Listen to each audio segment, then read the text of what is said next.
In instructional design, understanding the audience is key to creating impactful learning experiences. This is where the concept of a learner persona comes into play. A learner persona is a semi-fictional representation of the typical learner based on data and insights about the target audience. It includes demographic information, goals, challenges, preferences, and learning behaviors. Think of a learner persona as a detailed profile of your audience. Instead of viewing learners as a homogeneous group, personas enable designers to think of learners as individuals with unique needs and motivations. For instance, a learner persona might describe Sam, a mid-career professional looking to upskill for a leadership role, or Taylor, a recent graduate seeking foundational industry knowledge. Learner personas are essential because they guide instructional designers in crafting learning experiences that are engaging, relevant, and effective. They help answer critical questions such as, who is the learner? Are they new to the topic, or do they have prior experience? What are their goals? Are they looking to earn certification, improve skills, or solve specific problems? What are their challenges? Do they face time constraints, lack of technical skills, or access issues? How do they prefer to learn?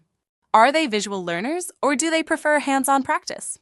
By addressing these questions, learner personas help ensure that content, tone, and delivery methods align with the learner's needs and contexts. They also serve as a compass during the design process, ensuring consistency and focus in decision-making. Developing a learner persona involves gathering data, analyzing patterns, and synthesizing information into a cohesive narrative. Here are some steps to create one. First, gather data. Use surveys, interviews, and focus groups to understand your learners. Gather data points like age, educational background, job role, technical proficiency, and preferred learning methods. Then, inspect your data and analyze trends. Look for patterns in the data. For example, do most learners use mobile devices to access content? Are they motivated by career advancement? Is it compliance-related, or do they have a unique reason to learn? Next, begin to actually define the persona. Create a detailed profile with key attributes, including name and background. A fictional name adds relatability, for example, Anna the aspiring analyst. What are their goals and motivations? What drives them to learn? Challenges. What barriers do they face? What's their preferred learning style, visual, auditory, kinesthetic, or a mix? Finally, validate and iterate. Share the persona with stakeholders to ensure it resonates with real learner needs. Update it as new insights emerge. Consider your persona a real person and work their traits into your content. If it helps, use the internet to find a photo of what you think your learner looks like. For example, meet Sarah the career changer. Background. Sarah is a 33-year-old marketing specialist transitioning into data analysis. She has a business degree and moderate Excel proficiency, but is new to programming. Goals. She is motivated to earn certification for career advancement. Challenges. She seeks to balance learning along with a full-time job and family responsibilities.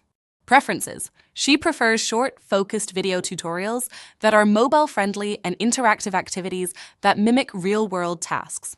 Of course, you can be as specific or as generic as you wish in creating her profile.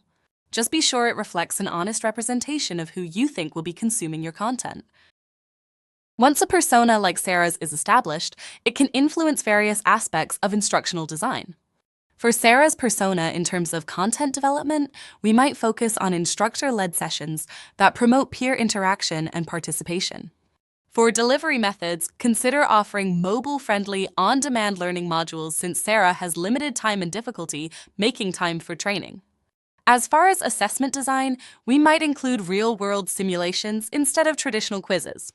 While this is a simplified example, hopefully you see how our learner persona helps inform the instructional design process.